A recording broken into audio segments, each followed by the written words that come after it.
밤하늘의 별들이 고요하게 반짝이는 것처럼 보이지만 사실 우주는 한순간도 멈춰 있지 않습니다. 우리가 발을 딛고 있는 지구는 태양 주위를 시속 약 10만 킬로미터로 돌고 있고 태양은 우리 은하의 중심을 향해 시속 80만 킬로미터로 질주하고 있으며 우리 은하 전체는 또 다른 방향을 향해 시속 약 200만 킬로미터라는 상상하기 힘든 속도로 움직이고 있거든요. 그런데 20세기 초 천문학자들은 이 움직임 속에서 뭔가 이상한 패턴을 발견하기 시작했습니다. 1929년 에드윈 허블이라는 천문학자가 우주에 대한 놀라운 사실을 밝혀냈습니다. 그는 멀리 있는 은하들을 관측하면서 거의 모든 은하가 우리로부터 멀어지고 있다는 것을 발견했어요. 더 놀라운 건 은하가 멀리 있을수록 더 빠르게 멀어진다는 거였죠. 이것이 바로 우주 팽창의 증거였고 허블의 법칙이라 불리게 된 발견이었습니다.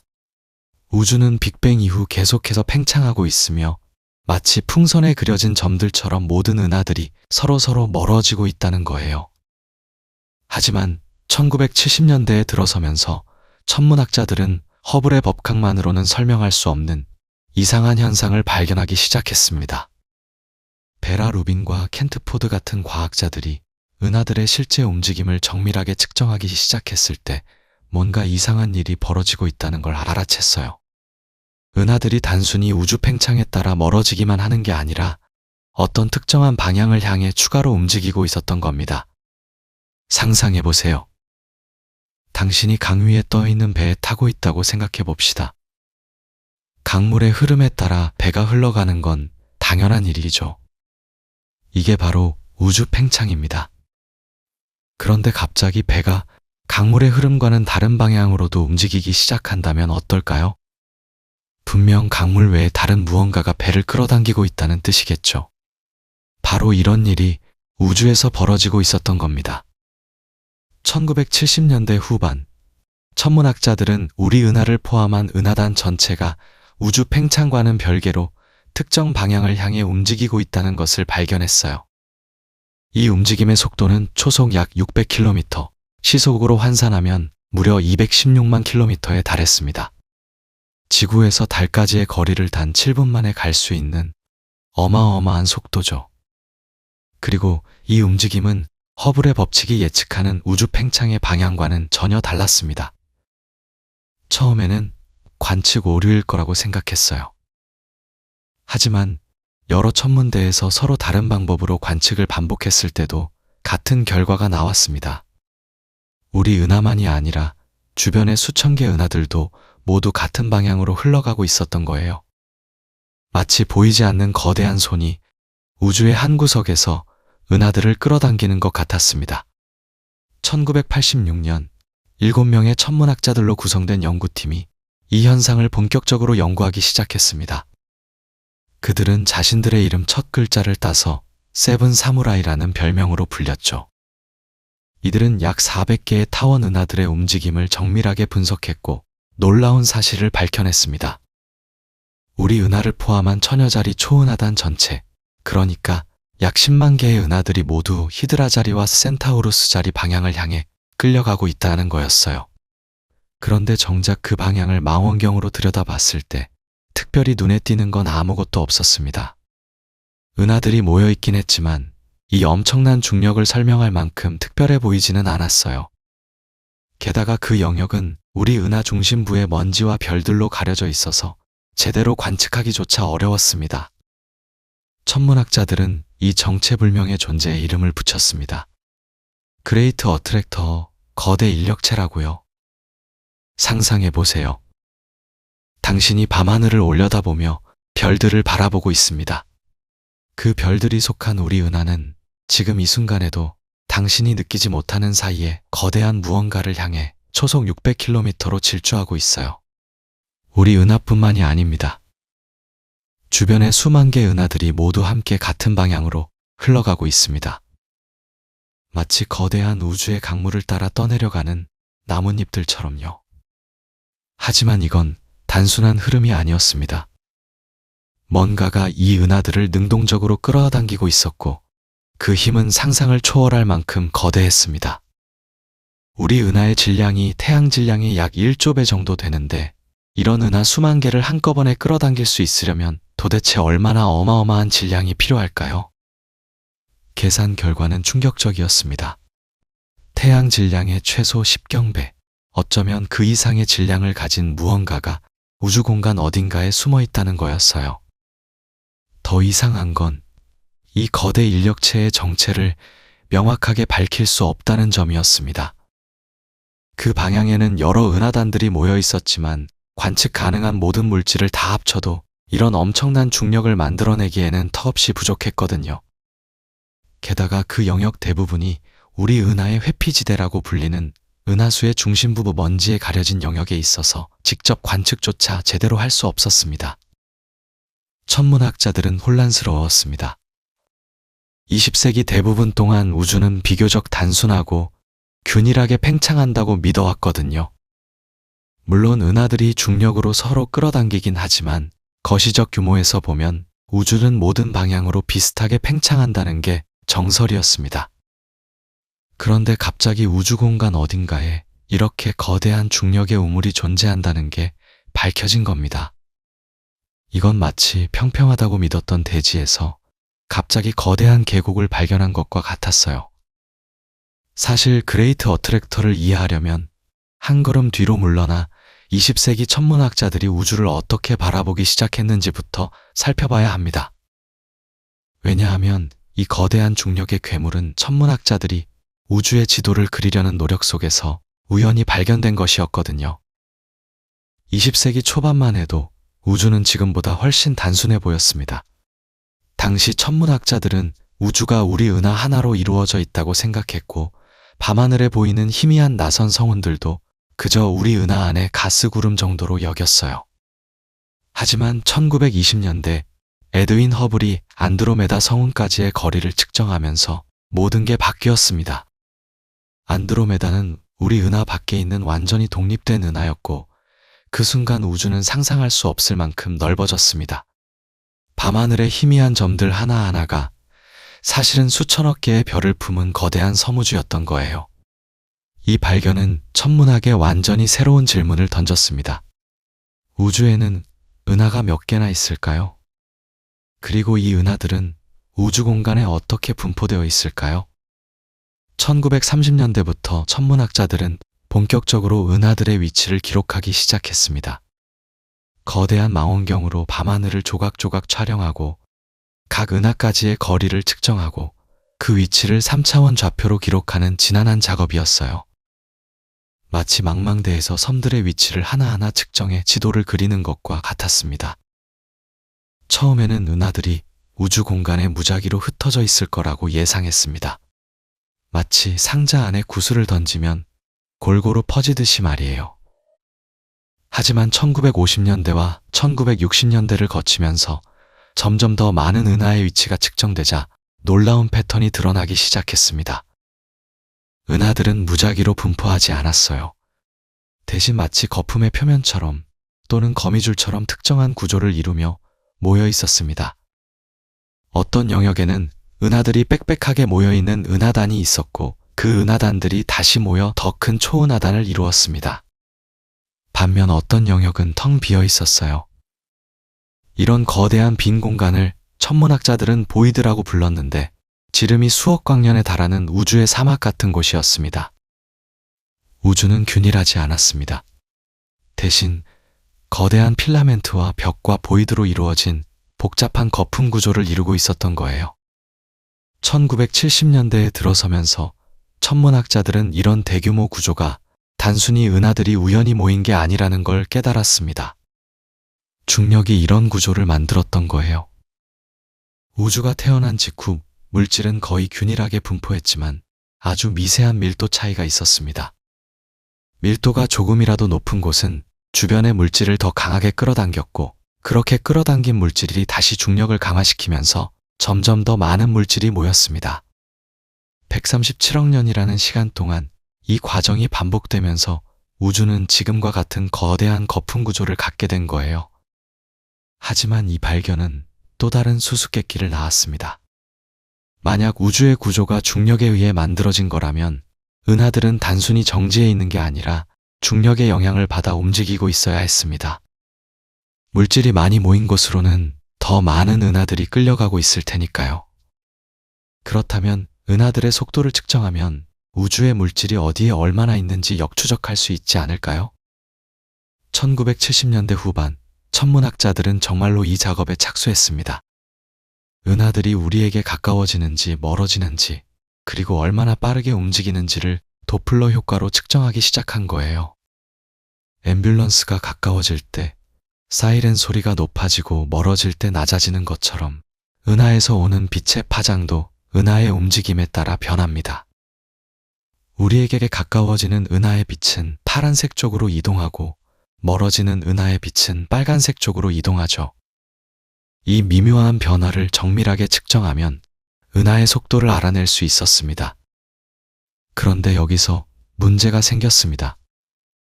우주는 팽창하고 있기 때문에 모든 은하가 기본적으로 우리에게서 멀어지고 있거든요.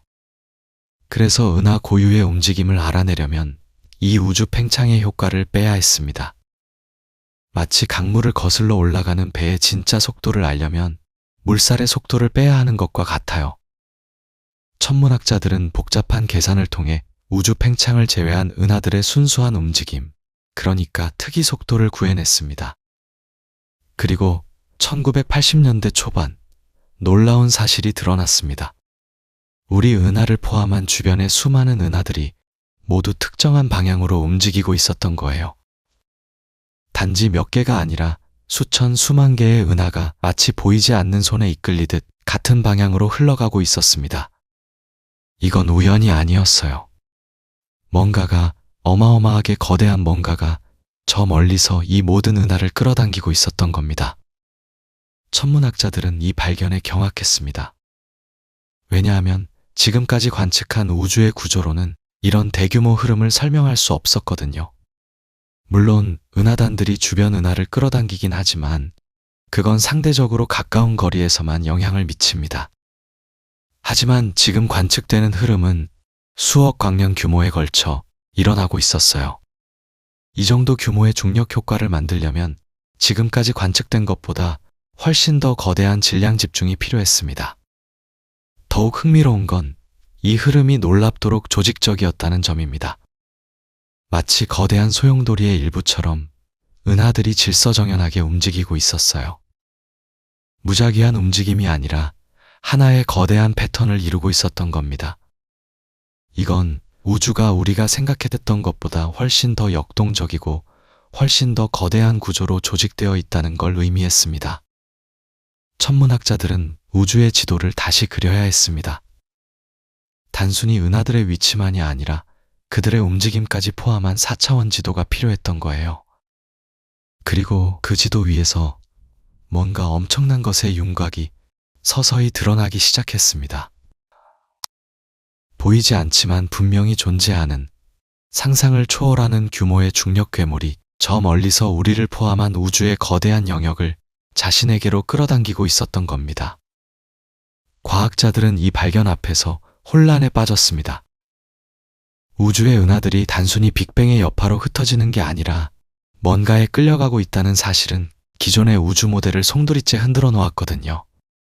1970년대 후반, 천문학자들은 더욱 정밀한 관측을 시작했고 그 과정에서 놀라운 패턴을 발견하게 됩니다. 우리 은하를 포함한 수천 개의 은하들이 특정 방향으로 시속 약 600km라는 엄청난 속도로 움직이고 있다는 사실이 밝혀진 거예요. 이 속도가 얼마나 빠른지 실감이 나시나요? 총알이 날아가는 속도가 초속 약 1km 정도인데 우리 은하 전체가 그보다 수백 배 빠른 속도로 우주 공간을 가로지르고 있는 겁니다. 그것도 무작위로 흩어지는 게 아니라 마치 거대한 자석에 이끌리듯 한 방향으로 질서정연하게 움직이고 있었어요. 천문학에서는 이런 움직임을 특이 속도, 즉 Peculiar Velocity라고 부릅니다. 우주 팽창에 의한 움직임이 아닌 중력에 의해 생기는 추가적인 속도를 의미하는 용어죠. 문제는 관측 가능한 물질의 분포만으로는 이런 대규모 흐름을 절대 설명할 수 없다는 점이었습니다. 우리가 볼 수 있는 은하들, 은하단들의 중력만으로는 이 정도 규모의 움직임을 만들어낼 수 없었거든요. 마치 바다 표면의 물결을 보고 있는데 그 아래 어디선가 거대한 해류가 흐르고 있다는 걸 깨닫는 것과 같았습니다. 보이지 않지만 분명히 존재하는 상상을 초월하는 무언가가 저 우주 깊은 곳에서 은하들을 끌어당기고 있었던 겁니다. 1980년대에 들어서면서 관측 기술은 더욱 발전했고 과학자들은 더 많은 은하들의 움직임을 추적할 수 있게 되었습니다. 그리고 그들이 발견한 것은 단순한 흐름이 아니라 거대한 우주적 교향곡이었어요. 수만 개의 은하들이 마치 하나의 거대한 강물처럼, 아니, 더 정확히 말하면 거대한 소용돌이의 일부처럼 움직이고 있었습니다. 이 흐름은 우리 은하에서 약 2억 광년 떨어진 곳을 향하고 있었는데 놀랍게도 그 방향은 켄타우루스 자리와 물병 자리 경계 부근이었습니다. 과학자들은 이 영역을 집중적으로 관측하기 시작했습니다. 하지만 아이러니하게도 그곳은 우리 은하의 원반이 시야를 가리는 회피구역, 즉 Zone of Avoidance에 해당했어요. 마치 운명의 장난처럼 우주에서 가장 중요한 비밀이 숨어 있는 곳이 바로 우리가 가장 보기 어려운 곳이었던 겁니다. 우리 은하의 별들과 먼지들이 마치 두꺼운 안개처럼 그 너머를 가리고 있어서 가시광선으로는 그곳을 제대로 관측할 수 없었거든요. 그럼에도 불구하고 과학자들은 포기하지 않았습니다. 전파 망원경과 적외선 망원경을 동원해서 먼지 구름을 뚫고 그 너머를 관찰했고 서서히 그 영역의 모습이 드러나기 시작했어요. 그리고 그들이 발견한 것은 상상을 초월하는 구조였습니다. 그곳에는 수많은 은하단들이 밀집해 있었고 그 은하단들조차도 더 큰 초은하단 구조의 일부를 이루고 있었던 겁니다. 1986년 천문학자 앨런 드레슬러와 그의 동료들은 이 발견을 세븐 사무라이라는 별명으로 불리던 7명의 과학자 팀으로서 세상에 공개했습니다. 그들의 연구는 우주론의 혁명적인 변화를 가져왔어요. 그들은 이 정체불명의 중력원에 그레이트 어트랙터, 즉 거대 인력체라는 이름을 붙였습니다. 마치 우주의 심장처럼 보이지 않지만 분명히 존재하면서 주변의 모든 것을 자신에게로 끌어당기는 거대한 존재였죠. 이 발견이 가져온 충격은 단순히 새로운 천체의 발견을 넘어서는 것이었습니다. 우주가 우리가 생각했던 것보다 훨씬 더 복잡하고 훨씬 더 거대한 스케일로 조직되어 있다는 걸 보여줬거든요. 은하들은 무작위로 흩어져 있는 게 아니라 거대한 우주적 구조의 일부였고 그 구조는 우리의 상상을 뛰어넘는 규모였습니다. 마치 개미가 인간의 도시 구조를 이해하려는 것처럼 우리는 우주의 진정한 규모를 이제야 겨우 깨닫기 시작한 거예요. 그레이트 어트랙터의 추정 질량은 태양 질량의 약 10의 16승배에 달했습니다. 이게 얼마나 거대한 숫자인지 실감하기 어려우시죠? 우리 은하 전체의 질량이 태양의 약 1조 배 정도인데 그레이트 어트랙터는 우리 은하 수만 개를 합친 것보다도 훨씬 더 무거운 겁니다. 이 정도 질량이면 주변 수억 광년 영역의 은하들을 모두 자신에게로 끌어당길 수 있었어요. 하지만 가장 당혹스러운 점은 이 엄청난 질량에 해당하는 물질을 실제로는 찾을 수 없다는 거였습니다. 그 영역에 있는 은하들과 은하단들을 모두 합쳐봐도 필요한 질량의 일부밖에 설명할 수 없었거든요. 마치 무대 뒤에서 거대한 손이 인형극의 줄을 당기고 있는데 그 손의 주인은 보이지 않는 것과 같았습니다. 과학자들은 암흑물질의 존재를 의심하기 시작했어요. 빛을 내지도 반사하지도 않지만 중력만은 분명히 작용하는 신비로운 물질 말입니다. 이 거대한 중력의 정체가 조금씩 윤곽을 드러내기 시작하면서 과학계는 이 현상에 공식적인 이름을 붙여줄 필요성을 느꼈습니다. 1986년 앨런 드레슬러를 비롯한 7명의 천문학자들로 구성된 연구팀이 발표한 논문에서 이 신비로운 중력원은 드디어 그레이트 어트랙터라는 이름을 얻게 되었어요. 영어로 Great Attractor, 말 그대로 위대한 끌어당기는 자라는 뜻이었죠. 이 이름은 단순하면서도 강렬했고 이 현상의 본질을 완벽하게 담아냈습니다. 무언가 거대하고 강력한 존재가 우주 저 멀리서 수천 수만 개의 은하들을 자신에게로 끌어당기고 있다는 사실을 한 단어로 압축한 거예요.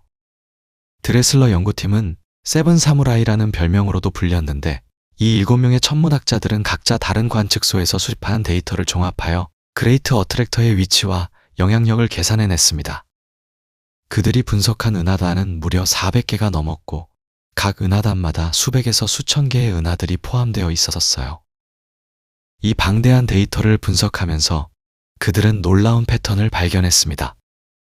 모든 은하들의 움직임이 한 점을 향하고 있었고, 그 중심점은 센타우루스 자리와 삼각형 자리 방향, 지구로부터 약 2억 광년 떨어진 곳에 위치했던 거죠. 이 발견이 발표되었을 때 천문학계의 반응은 경악 그 자체였습니다. 당시까지 과학자들은 우주가 대체로 균일하게 팽창하고 있다고 믿었거든요. 물론 국지적인 중력 효과는 있겠지만 그건 어디까지나 작은 규모에서의 이야기라고 생각했어요. 하지만 그레이트 어트랙터의 존재는 이 모든 가정을 뒤흔들었습니다. 우주의 팽창이라는 거대한 흐름 속에서도 수억 광년 규모의 영역 전체가 하나의 방향으로 움직이고 있다는 건 상상을 초월하는 일이었거든요. 연구팀이 계산해낸 수치들은 더욱 충격적이었습니다. 그레이트 어트랙터를 향한 우리 은하의 속도는 초속 약 600km에 달했어요. 이게 얼마나 빠른 속도인지 감이 안 오시죠? 지구가 태양 주위를 도는 속도가 초속 30km 정도인데 우리 은하 전체가 그보다 20배나 빠른 속도로 어떤 지점을 향해 돌진하고 있었던 겁니다. 게다가 이건 우리 은하만의 이야기가 아니었어요. 우리를 포함한 국부 은하군, 그리고 그 너머의 천여자리 초은하단 전체가 같은 방향으로 끌려가고 있었습니다. 그레이트 어트랙터의 질량을 추정하는 작업은 더욱 복잡했습니다. 연구팀은 주변 은하들의 속도와 궤적을 분석하여 역으로 중심부의 질량을 계산해냈는데 그 결과는 상상을 초월했어요. 최소한 태양 질량의 10의 16승배, 어떤 추정치는 그보다 훨씬 더 큰 값을 제시했습니다. 이 정도 질량이면 은하 수만 개를 한데 모아놓은 것과 같았죠. 마치 우주라는 거대한 바다에 블랙홀보다 더 거대한 소용돌이가 있어서 주변의 모든 것을 빨아들이는 것 같았습니다. 하지만 여기서 진짜 문제가 시작되었습니다. 과학자들이 그레이트 어트랙터가 있다고 추정되는 영역을 실제로 관측했을 때 그곳에서 발견된 물질의 양은 계산된 질량을 도저히 설명할 수 없었거든요.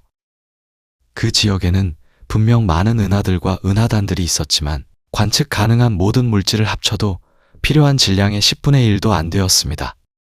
나머지 90%는 대체 어디에 숨어 있는 걸까요? 마치 거대한 퍼즐의 대부분 조각이 사라진 것 같았어요. 이 수수께끼는 암흑물질이라는 개념을 더욱 강력하게 뒷받침하는 증거가 되었습니다. 암흑물질은 빛을 내지도 않고 빛을 흡수하거나 반사하지도 않아서 우리가 직접 볼 수 없는 물질이에요. 하지만 중력은 분명히 작용하기 때문에 그 존재를 간접적으로 확인할 수 있죠. 그레이트 어트랙터의 경우 관측되지 않는 엄청난 양의 암흑물질이 그 중심부에 모여 있어서 주변 은하들을 끌어당기는 거대한 중력장을 만들어내고 있다는 가설이 제기되었습니다. 연구팀은 또한 그레이트 어트랙터가 단순히 하나의 점이 아니라 광범위한 영역에 걸쳐 분포되어 있을 가능성도 제시했어요. 마치 거대한 구름처럼 수천만 광년에 걸쳐 퍼져 있는 암흑물질의 집합체가 있고 그 안에 수많은 은하단들이 포함되어 있다는 거죠. 이런 구조를 초은하단 복합체라고 부르는데 우주에서 가장 큰 규모의 구조 중 하나입니다. 그레이트 어트랙터는 바로 이런 초거대 구조의 중심부에 해당했던 거예요. 더 흥미로운 건 그레이트 어트랙터의 위치였습니다. 지구에서 보면 센타우루스 자리 방향에 있는데 공교롭게도 이 방향은 우리 은하의 원반 구조가 가로막고 있는 지역이었어요. 우리 은하는 평평한 원반 모양으로 생겼고 그 원반에는 먼지와 가스 구름이 가득 차 있습니다. 이 먼지들이 마치 안개처럼 시야를 가리기 때문에 그레이트 어트랙터 방향을 직접 관측하는 게 극도로 어려웠죠. 천문학자들은 이 구역을 회피 영역이라고 불렀는데 말 그대로 관측을 회피해야 하는 지역이라는 뜻이었습니다. 운명의 장난처럼 우주에서 가장 중요할 수도 있는 구조가 하필 우리가 보기 가장 어려운 곳에 숨어 있었던 거예요. 이 발견 이후 전 세계의 천문대들이 그레이트 어트랙터를 연구하기 시작했습니다. 전파 망원경, 적외선 망원경, X선 망원경 등 온갖 종류의 관측 장비가 동원되었어요. 적외선은 가시광선보다 파장이 길어서 먼지 구름을 어느 정도 통과할 수 있었기 때문에 회피 영역 너머를 들여다보는데 특히 유용했습니다. 과학자들은 마치 안개 낀 숲속에서 손전등으로 길을 찾듯이 다양한 파장의 빛을 이용해 그레이트 어트랙터의 정체를 밝히려고 노력했어요. 그레이트 어트랙터의 발견은 우주론의 혁명적인 변화를 가져왔습니다. 우주가 단순히 균일하게 팽창하는 것이 아니라 거대한 구조들로 이루어져 있고 이 구조들이 서로 복잡한 중력적 상호작용을 한다는 걸 보여줬거든요. 우주는 마치 거대한 거미줄처럼 필라멘트 구조로 연결되어 있고 그 교차점마다 거대한 은하단들이 모여 있었습니다. 그레이트 어트랙터는 바로 이런 우주 거미줄의 가장 굵은 매듭 중 하나였던 거죠. 10대아 자 서마임 심청 산화하여 서마의 탑. 우리는 이제 우주가 단순히 크다는 걸 넘어서 상상할 수 없을 만큼 복잡하고 정교하게 조직되어 있다는 걸 깨달았습니다. 하지만 그레이트 어트랙터를 연구하는 건 생각보다 훨씬 어려운 일이었습니다. 왜냐하면 이 거대한 중력원이 하필이면 우리가 가장 보기 힘든 곳에 자리 잡고 있었거든요. 천문학자들이 회피 영역이라고 부르는 이 공간은 우리 은하 자체가 만들어낸 거대한 장벽 뒤에 숨어 있었습니다. 마치 귀중한 보물이 두꺼운 안개에 가려진 것처럼 우주에서 가장 중요한 구조 중 하나가 우리 눈앞을 가로막는 별과 먼지 뒤에 감춰져 있었던 거예요. 우리 은하, 즉 은하수는 평평한 원반 모양을 하고 있습니다. 이 원반은 지름이 약 10만 광년에 달하지만 두께는 겨우 1000광년 정도밖에 안 돼요. 마치 거대한 프라이팬처럼 납작한 형태죠. 그런데 이 원반 안에는 수천억 개의 별들이 빽빽하게 들어차 있고 그 사이사이마다 먼지와 가스 구름이 가득 퍼져 있습니다. 이 먼지 입자들은 우리가 생각하는 집안 먼지와는 차원이 다른데 규소, 탄소, 산소 같은 원소들이 뭉쳐서 만들어진 아주 작은 고체 알갱이들이에요. 크기는 대부분 마이크로미터 수준으로 담배 연기 입자보다도 작지만 우주 공간에 엄청난 양이 퍼져 있어서 빛을 효과적으로 차단합니다. 지구에서 밤하늘을 올려다보면 은하수가 하늘을 가로지르는 희뿌연 띠처럼 보이죠. 그게 바로 우리 은하 원반을 안쪽에서 바라본 모습입니다. 우리는 은하 원반 안쪽에 살고 있기 때문에 원반을 따라 바라보면 수많은 별들이 겹쳐 보이면서 밝은 띠를 만들어내는 거예요. 하지만 바로 이 때문에 은하수 방향을 관측하는 게 극도로 어려워집니다. 앞에 있는 수십억 개의 별들과 먼지 구름들이 그 너머에 있는 우주를 완전히 가려버리거든요. 그레이트 어트랙터는 불행하게도 바로 이 은하수 띠 안에 정확히는 센타우루스 자리와 노르마 자리 경계 지역에 위치해 있었습니다. 천문학자들은 이 지역을 관측하려고 시도할 때마다 좌절을 느꼈어요.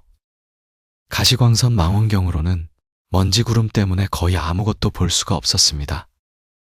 먼지 입자들이 짧은 파장의 빛, 특히 푸른색과 자외선 영역의 빛을 효과적으로 흡수하고 산란시켜버렸거든요.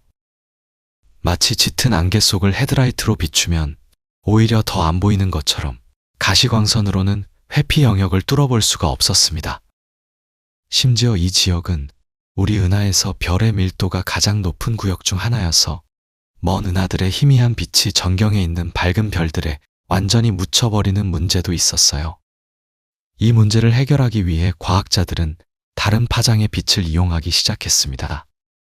적외선은 가시광선보다 파장이 길어서 먼지 입자들 사이를 비교적 잘 통과할 수 있었거든요. 적외선 망원경을 사용하면 가시광선으로는 완전히 검게 보이는 먼지 구름 너머의 별과 은하들을 볼 수 있었습니다. 1980년대와 1990년대에 발사된 적외선 우주망원경들, 특히 IRAS와 EMASS 같은 관측 프로젝트는 회피 영역 연구에 혁명을 가져왔어요. 이 망원경들은 먼지에 가려진 은하들의 적외선 방출을 감지해서 그레이트 어트랙터 지역에 실제로 어떤 은하들이 있는지 조금씩 밝혀내기 시작했습니다. 하지만 적외선 관측에도 한계가 있었습니다. 먼지를 어느 정도 통과할 수는 있어도 완전히 투명하게 볼 수는 없었거든요. 게다가 우리 은하의 별들과 먼지 자체가 적외선을 방출하기 때문에 그 너머에 있는 희미한 은하들의 신호를 구분해내는 게 쉽지 않았습니다. 마치 시끄러운 공사장 소음 속에서 멀리서 들려오는 속삭임을 듣는 것과 비슷했어요. 천문학자들은 정교한 데이터 처리 기법을 개발해서 전경의 별빛을 제거하고 그 뒤에 숨은 은하들의 신호만 추출해야 했습니다. 회피 영역의 넓이도 문제였습니다. 우리 시야에서 이 가려진 구역은 대략 하늘의 20% 정도를 차지하고 있었어요. 전체 하늘을 지도로 만든다면 그중 5분의 1이 미지의 영역으로 남아있는 셈이죠. 이 넓은 구역 전체를 적외선으로 정밀하게 관측하는 건 엄청난 시간과 자원이 필요한 작업이었습니다. 더군다나 이 지역에는 그레이트 어트랙터뿐만 아니라 다른 중요한 우주 구조들도 숨어 있을 수 있었기 때문에 과학자들은 조금씩 이 영역의 지도를 채워나가야 했어요. 전파망원경도 이 연구에 중요한 역할을 했습니다. 전파는 파장이 훨씬 길어서 먼지를 거의 방해받지 않고 통과할 수 있었거든요. 특히 중성수소 원자가 방출하는 21cm 파장의 전파를 관측하면 은하들의 위치와 속도를 측정할 수 있었습니다. 수소는 우주에서 가장 풍부한 원소이고 모든 은하에 가득 차 있기 때문에 21cm 전파 관측은 가려진 은하들을 찾아내는데 매우 효과적이었어요. 호주와 남아프리카에 있는 전파 망원경들이 특히 중요한 기여를 했는데 남반구에서만 관측할 수 있는 이 지역을 집중적으로 조사했습니다. 그런데 회피 영역이 단순히 기술적인 문제만은 아니었습니다. 이 가려진 구역 때문에 우리는 우주의 큰 그림을 완성하는 데 심각한 어려움을 겪고 있었거든요. 우주의 대규모 구조를 이해하려면 은하들이 어떻게 분포되어 있는지 전체적으로 파악해야 하는데 하늘의 5분의 1이 가려져 있다면 그건 마치 퍼즐의 중요한 조각들이 빠진 채로 그림을 맞추려는 것과 같았습니다. 특히 그레이트 어트랙터처럼 거대한 구조가 바로 그 가려진 구역에 있다면 우리가 보는 우주의 모습은 심각하게 왜곡된 것일 수 있었어요. 과학자들은 이 문제를 극복하기 위해 간접적인 방법들을 동원했습니다. 회피 영역 주변에 있는 은하들의 움직임을 분석해서 그 뒤에 숨어있는 물질의 분포를 역으로 추론하는 거였죠. 마치 바람의 흔들림을 보고 보이지 않는 바람의 흐름을 파악하는 것처럼요. 은하들이 특정 방향으로 끌려가는 속도와 패턴을 보면 그 방향에 얼마나 많은 질량이 있는지 대략 계산할 수 있었습니다. 이런 방법을 통해 천문학자들은 회피 영역 너머에 실제로 엄청난 질량이 집중되어 있다는 걸 확인할 수 있었어요. 하지만 여전히 답해야 할 질문들이 너무나 많았습니다. 그레이트 어트랙터의 정확한 크기는 얼마나 되는 걸까요? 그곳에는 정확히 어떤 은하들이 있고 그 은하들은 어떤 특징을 가지고 있을까요? 그리고 가장 중요한 질문은 그레이트 어트랙터가 정말로 우리 은하를 끌어당기는 가장 큰 힘의 원천일까? 아니면 그 너머에 더 거대한 무언가가 숨어 있는 걸까요? 회피 영역이라는 우주의 장벽은 과학자들에게 끊임없는 도전이었지만 동시에 아직 발견되지 않은 경이로운 비밀들이 기다리고 있을지도 모른다는 희망이기도 했습니다.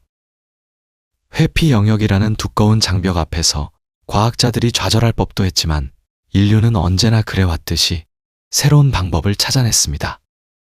1970년대부터 천문학자들은 가시광선이 아닌 다른 파장의 빛으로 우주를 관측하기 시작했거든요. 우리 눈으로 볼 수 있는 가시광선은 먼지에 쉽게 흡수되고 산란되지만 X선이나 적외선 같은 다른 파장의 전자기파는 먼지를 훨씬 더 잘 통과할 수 있었습니다. 마치 안개 낀 날에도 적외선 카메라로 더 멀리 볼 수 있는 것처럼 천문학자들은 우주 먼지로 가득한 회피 영역을 투과할 수 있는 새로운 눈을 갖게 된 셈이었어요. 특히 X선 천문학의 발전은 혁명적이었습니다. 1970년대 후반과 1980년대에 발사된 X선 관측 위성들은 우주의 가장 뜨겁고 에너지가 넘치는 현상들을 포착할 수 있었거든요. 은하단 같은 거대한 구조에는 수천만 도에 달하는 뜨거운 가스가 가득 차 있는데 이런 가스는 X선을 강하게 방출하기 때문에 가시광선으로는 보이지 않던 은하단의 존재를 X선 관측을 통해 드러낼 수 있었습니다. 천문학자들은 회피 영역을 향해 X선 망원경을 돌렸고 그곳에서 예상치 못한 발견들을 하기 시작했어요. 1980년대 중반, 과학자들은 X선 관측을 통해 센타우루스 자리 방향의 회피 영역 깊숙한 곳에서 강력한 X선 방출을 감지했습니다. 이 X선 신호는 거대한 은하단이 그곳에 존재한다는 명백한 증거였어요. 천문학자들은 이 은하단에 노마 은하단이라는 이름을 붙였는데, 노마는 라틴어로 자와 규칙을 의미하는 단어로 센타우루스 자리의 한 별 이름이기도 했습니다. 노마 은하단의 발견은 그레이트 어트랙터 수수께끼를 푸는데 결정적인 단서가 되었거든요. 왜냐하면 이 은하단이 바로 그레이트 어트랙터가 있다고 추정되던 위치에 자리 잡고 있었기 때문이에요. 적외선 천문학의 발전도 놀라운 기여를 했습니다. 1983년에 발사된 적외선 천문 위성 아이라스는 하늘 전체를 적외선으로 관측하면서 회피 영역에 숨어있던 수많은 은하들을 찾아냈어요. 적외선은 먼지를 뚫고 지나갈 수 있기 때문에 가시광선으로는 완전히 가려졌던 은하들이 적외선 관측액에서는 선명하게 드러났습니다. 마치 어두운 방에서 열화상 카메라를 켜면 숨어있던 물체들이 보이는 것처럼요. 이런 관측들을 통해 천문학자들은 회피 영역에 예상했던 것보다 훨씬 더 많은 은하들이 밀집해 있다는 걸 알게 되었습니다. 노마 은하단에 대한 연구가 깊어지면서 과학자들은 놀라운 사실을 깨닫기 시작했습니다. 하찬원놈 운동한이온 하승호 가한승입니다. 노마 은하단은 그 자체로도 어마어마하게 거대한 구조였지만 단순히 하나의 은하단이 아니었거든요. 더 정확히 말하자면 노마 은하단은 여러 개의 거대한 은하단들이 모여있는 초은하단의 일부였습니다. 천문학자들이 더 넓은 영역을 관측한 결과 노마 은하단 주변으로 수십 개의 다른 은하단들이 복잡하게 얽혀있는 거대한 구조를 발견했어요. 이 전체 구조의 규모는 상상을 초월했습니다. 수억 광년에 걸쳐 펼쳐진 이 거대한 구조는 수만 개의 은하를 포함하고 있었고 그 총 질량은 우리 은하의 수만 배에 달했어요. 이러한 발견은 그레이트 어트랙터에 대한 우리의 이해를 완전히 바꿔놓았습니다. 초기에 과학자들은 그레이트 어트랙터를 하나의 거대한 천체나 은하단으로 생각했지만 실제로는 훨씬 더 복잡한 구조였던 거예요. 그레이트 어트랙터는 단일한 물체가 아니라 여러 거대 은하단들과 은하군들이 중력적으로 묶여있는 초대형 구조물이었습니다. 마치 여러 개의 도시들이 모여 거대한 대도시권을 형성하는 것처럼 수많은 은하단들이 모여 하나의 거대한 중력 중심을 만들어낸 거였죠.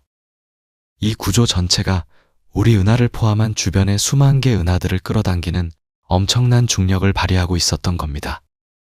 노마 은하단과 그 주변 구조에 대한 연구가 진행되면서 과학자들은 이 지역의 중력장이 예상보다 훨씬 더 복잡하다는 걸 알게 되었습니다.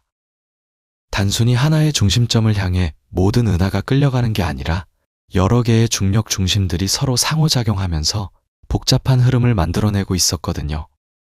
일부 은하들은 노마 은하단을 향해 움직이고 있었지만 다른 은하들은 그 주변의 다른 은하단들에 의해 영향을 받고 있었어요. 전체적인 패턴은 마치 소용돌이치는 강물처럼 복잡했고 이 모든 움직임의 배후에는 우리가 아직 완전히 이해하지 못한 거대한 우주 구조가 자리 잡고 있었습니다. 더욱 놀라운 발견도 있었습니다. 천문학자들이 더 넓은 영역을 조사하면서 노마 은하단이 속한 이 거대 구조가 실은 더 큰 우주 구조의 일부라는 걸 알게 된 거예요. 1980년대 후반부터 천문학자들은 우주가 거대한 필라멘트 구조로 이루어져 있다는 걸 발견했는데 이 필라멘트들은 수억 광년에 걸쳐 뻗어있는 은하들의 띠 같은 것이었습니다. 노마 은하단과 그 주변 구조는 이런 우주 필라멘트들이 만나는 교차점에 위치해 있었고 바로 그렇기 때문에 엄청난 질량이 그곳에 집중될 수 있었던 거예요. 마치 여러 도로가 만나는 교차로에 사람들이 많이 모이는 것처럼 우주의 필라멘트들이 교차하는 지점에는 은하들이 대규모로 모여들고 있었습니다. 이런 발견들은 그레이트 어트랙터라는 이름 자체에 대해서도 재고하게 만들었습니다. 처음에는 하나의 거대한 인력체로 생각되었던 이 구조가 실제로는 우주의 대규모 구조가 만들어낸 자연스러운 결과였던 거거든요. 우주는 빅뱅 이후 중력에 의해 점점 더 뭉쳐지면서 진화해 왔고, 그 과정에서 물질이 밀집된 곳과 텅 빈 곳이 생겨났어요. 노마 은하단을 중심으로 한 이 지역은 우주 역사의 초기부터 물질이 밀집되기 시작한 곳이었고, 시간이 흐르면서 점점 더 많은 은하들을 끌어모아 지금과 같은 거대 구조를 형성하게 된 겁니다. 하지만 이 모든 발견에도 불구하고 여전히 설명되지 않는 부분들이 있었습니다. 노마 은하단과 그 주변 구조의 질량만으로는 관측된 은하들의 움직임을 완전히 설명할 수 없었거든요. 은하들이 보이는 속도로 움직이려면 우리가 관측한 것보다 훨씬 더 많은 질량이 필요했어요. 이것은 암흑물질의 존재를 다시 한번 상기시켜 주었습니다. 우리가 어떤 파장의 빛으로도 돌 수 없는 암흑물질이 노마 은하단 주변에 거대한 헤일로를 형성하고 있고, 바로 이 보이지 않는 물질이 은하들의 움직임을 지배하는 진짜 힘이었던 거죠. 관측 가능한 은하들과 가사스는 빙산의 일각에 불과했고, 그 아래에는 훨씬 더 거대한 암흑물질의 구조가 숨어 있었던 겁니다. 그런데 이야기는 여기서 끝나지 않습니다. 천문학자들이 그레이트 어트랙터의 정체를 밝혀가는 과정에서 그들은 더욱 놀라운 사실과 마주하게 되었거든요. 노마 은하단이 우리 은하를 끌어당기는 주범이라는 걸 알아냈을 때, 과학자들은 이제 퍼즐이 완성되었다고 생각했어요. 하지만 우주는 언제나 우리의 예상을 뛰어넘는 놀라움을 간직하고 있습니다. 1980년대 후반, 천문학자들이 더 넓은 범위의 은하 속도를 측정하면서 그들은 충격적인 발견을 하게 됩니다. 노마 은하단을 포함한 그레이트 어트랙터 전체가 또 다른 무언가에 의해 끌려가고 있다는 증거를 발견한 거예요. 상상해 보세요. 우리는 우리 은하가 그레이트 어트랙터 쪽으로 시속 220만 킬로미터로 끌려가고 있다는 걸 알았어요. 그런데 알고 보니 그 그레이트 어트랙터 자체도 또 다른 방향으로 움직이고 있었던 겁니다. 마치 러시아 인형처럼 큰 구조 안에 더 큰 구조가 숨어 있었던 거죠. 천문학자들이 관측 범위를 수억 광년으로 확대하면서 그들은 우주가 우리가 상상했던 것보다 훨씬 더 복잡하고 거대한 구조로 이루어져 있다는 걸 깨닫게 되었습니다. 1989년 미국의 천문학자 토드 라우어와 마크 포스트만은 특별한 관측 프로젝트를 진행하고 있었어요. 그들은 우주 공간에서 가장 밝게 빛나는 은하단들의 위치와 속도를 정밀하게 측정하고 있었는데, 이 과정에서 이상한 패턴을 발견했습니다. 그레이트 어트랙터보다 훨씬 더 먼 거리에 있는 은하단들조차도 특정한 방향으로 이동하고 있다는 걸 알게 된 거예요. 그리고 그 방향은 그레이트 어트랙터가 있는 곳이 아니라 그보다 더 먼 곳을 향하고 있었습니다. 이것은 그레이트 어트랙터보다 훨씬 더 거대한 무언가가 존재한다는 의미였어요. 천문학자들은 더욱 상세한 관측을 진행했습니다. 그들은 켄타우루스 자리와 공작 자리 넘어 우리로부터 약 6억 5천만 광년 떨어진 곳에 시선을 돌렸어요. 그리고 그곳에서 엄청난 규모의 은하 집단을 발견했습니다. 이 구조는 샤플리 초은하단이라고 불리게 되었는데, 미국의 천문학자 할로 샤플리가 1930년대에 이 영역에서 비정상적으로 많은 은하들이 모여 있다는 것을 처음 주목했기 때문이에요. 하지만 당시의 관측 기술로는 이 구조의 진정한 규모를 파악할 수 없었습니다. 그로부터 50년이 지난 후에야 현대 천문학자들은 샤플리 초은하단의 놀라운 크기와 질량을 제대로 이해하게 되었죠. 샤플리 초은하단은 상상을 초월하는 규모를 가지고 있습니다. 이 구조는 약 25개의 거대 은하단과 수많은 작은 은하 그룹들로 이루어져 있고, 전체적으로 약 1만 개가 넘는 은하들을 포함하고 있어요. 이 구조의 전체 질량은 태양 질량의 1경배가 넘는 것으로 추정되는데, 이것은 그레이트 어트랙터보다 훨씬 더 무거운 수준입니다. 우리 은하가 속한 국부 은하군이나 처녀자리 초은하단 같은 구조들이 작은 마을이라면, 샤플리 초은하단은 거대한 메트로폴리스에 해당하는 거예요. 이 초은하단은 현재까지 발견된 우주 구조 중에서도 가장 큰 축에 속하는 구조입니다. 천문학자들이 샤플리 초은하단의 중력 영향력을 계산해 보니 놀라운 사실이 드러났습니다. 이 초은하단은 수억 광년 떨어진 우리 은하에까지 영향을 미칠 만큼 강력한 중력을 가지고 있었던 거예요. 더 정확히 말하면 우리 은하의 움직임은 단순히 그레이트 어트랙터만의 영향이 아니라 샤플리 초은하단의 중력까지 더해진 결과였습니다. 천문학자들은 복잡한 컴퓨터 시뮬레이션을 통해 우리 은하의 속도를 분석했고, 그 결과 우리의 움직임 중 약 44% 정도가 샤플리 초은하단의 중력에 의한 것이라는 결론을 내렸어요.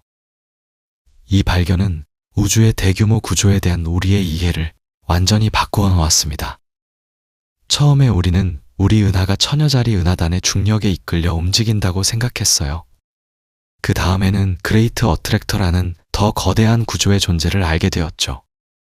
그리고 이제는 그보다 훨씬 더 거대한 샤플리 초은하단까지 발견하게 된 겁니다. 이것은 마치 점점 더 높은 산에 올라가면서 지평선이 계속 넓어지는 것과 같았어요. 우리가 볼 수 있는 범위가 넓어질수록 우주는 더 복잡하고 거대한 구조로 이루어져 있다는 걸 보여주었습니다. 샤플리 초은하단의 발견은 또 다른 중요한 질문을 제기했습니다. 우주의 구조는 어디까지 이어지는 걸까요? 샤플리 초은하단보다 더 큰 구조가 또 존재하는 건 아닐까요? 천문학자들은 이 질문에 답하기 위해 우주의 더 넓은 영역을 조사하기 시작했습니다. 그들은 수십억 광년에 걸친 은하들의 분포를 3차원 지도로 만들었고, 그 과정에서 우주가 놀라울 정도로 규칙적인 패턴을 가지고 있다는 걸 발견했어요. 1990년대에 들어서면서 천문학자들은 대규모 은하 탐사 프로젝트들을 진행했습니다. 그 중에서도 특히 중요했던 것이 센터 포 에스트로피직스 레드시프트 서베이와 라스 캠파나스 레드시프트 서베이였어요. 이 프로젝트들은 수만 개의 은하들의 위치와 거리를 측정해서 우주의 3차원 지도를 만드는 작업이었습니다. 그리고 그 결과는 정말 놀라웠어요. 우주는 거대한 거품 구조를 이루고 있었던 거예요. 은하들은 우주 공간 전체에 균일하게 퍼져 있는 게 아니라 거대한 필라멘트와 벽 모양의 구조를 형성하고 있었고, 그 사이사이에는 거의 아무것도 없는 거대한 공간인 보이드가 존재했습니다. 이런 구조를 이해하려면 비눗방울 거품을 떠올려 보면 됩니다. 비눗방울들이 모여 있을 때 비눗물은 거품의 표면에만 얇게 분포하고 거품 내부는 텅 비어 있죠. 우주의 대규모 구조도 이와 비슷합니다. 은하들은 거대한 우주 거품의 표면을 따라 분포하고 있고, 거품의 내부는 보이드라는 텅 빈 공간으로 남아 있어요. 이런 거품들의 크기는 정말 어마어마해서 작은 것도 1억 광년이 넘고 큰 것은 3억 광년이 넘는 직경을 가지고 있습니다. 그레이트 어트랙터나 샤플리 초은하단 같은 구조들은 바로 이런 우주 거품들의 벽이나 필라멘트가 만나는 교차점에 위치하고 있어요. 우주가 이런 거품 구조를 가지게 된 것은 우주의 탄생과 진화 과정과 깊은 관련이 있습니다. 빅뱅 직후 우주는 거의 균일했지만 완전히 균일하지는 않았어요. 아주 미세한 밀도 차이가 존재했는데, 이런 밀도 차이는 우주 배경 복사 관측을 통해 확인되었죠. 시간이 흐르면서 중력이 작용하기 시작했고, 밀도가 조금이라도 높은 곳은 주변의 물질을 끌어당기면서 점점 더 밀도가 높아졌어요. 반대로 밀도가 낮은 곳은 물질이 빠져나가면서 점점 더 텅 비게 되었습니다. 이 과정이 수십억 년 동안 계속되면서 우주는 지금과 같은 거품 구조를 형성하게 된 거예요. 컴퓨터 시뮬레이션을 통해 이 과정을 재현해보면 정말 신기한 결과가 나옵니다. 과학자들은 빅뱅 직후의 우주 상태를 입력하고 중력과 암흑물질의 효과를 고려해서 시뮬레이션을 돌려봤어요. 그러면 수억 년, 수십억 년이 지나면서 우주가 어떻게 변화하는지를 빠른 속도로 볼 수 있죠. 놀랍게도 이런 시뮬레이션에서는 실제 우주와 매우 비슷한 거품 구조가 나타납니다. 필라멘트와 벽, 그리고 그 사이에 보이드가 자연스럽게 형성되는 거예요. 이것은 우리가 관측하는 우주의 대규모 구조가 단순히 우연이 아니라 중력이라는 자연 법칙이 만들어낸 필연적인 결과라는 것을 보여줍니다. 샤플리 초은하단은 바로 이런 우주 거품 구조에서 여러 필라멘트들이 만나는 중요한 교차점에 위치해 있습니다. 이곳은 우주 초기부터 물질이 모이기 시작한 곳이었고, 시간이 흐르면서 점점 더 많은 은하들을 끌어모았어요. 그레이트 어트랙터 역시 비슷한 위치에 있는데, 이 두 구조는 우주의 큰 필라멘트로 연결되어 있을 가능성이 높습니다. 이 필라멘트를 따라 은하들이 분포하고 있고 암흑물질 역시 이 필라멘트를 따라 집중되어 있을 거예요.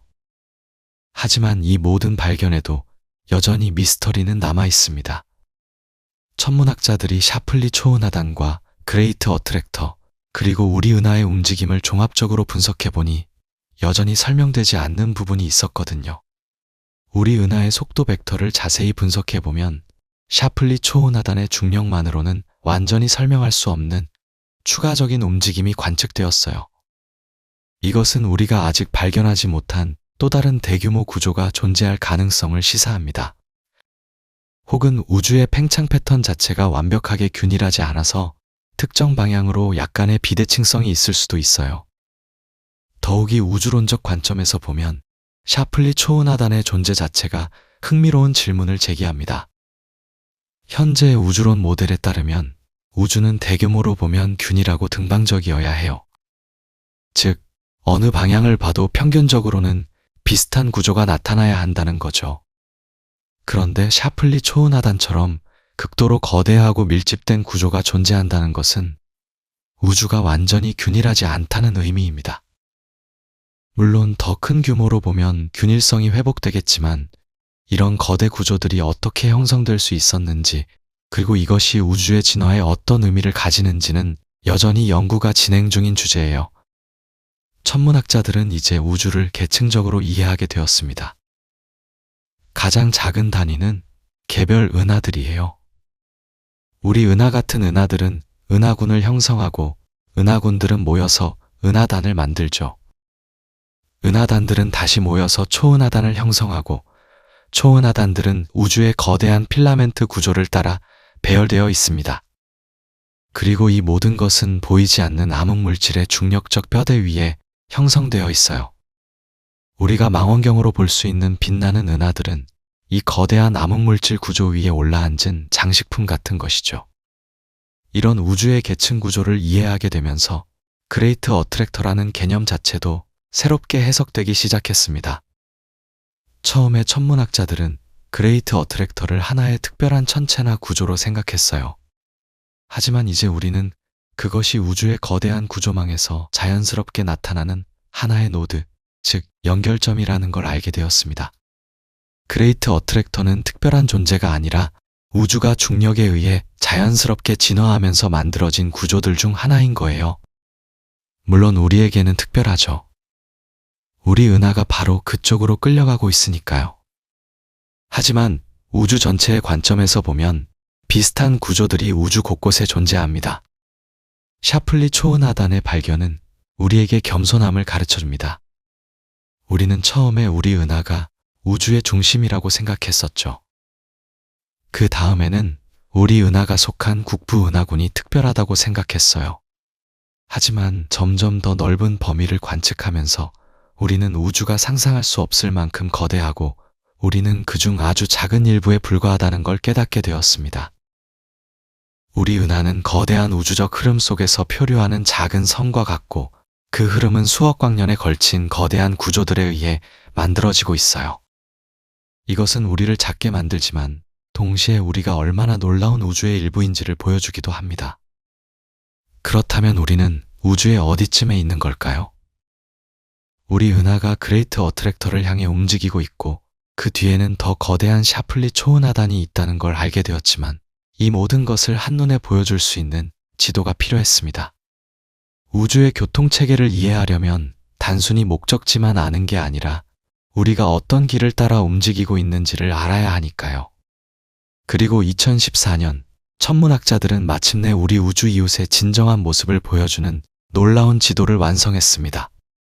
하와이 대학의 브렌트 툴리와 그의 동료들은 수년간의 연구 끝에 우리 은하가 속한 거대한 우주 구조의 전체 모습을 밝혀냈어요.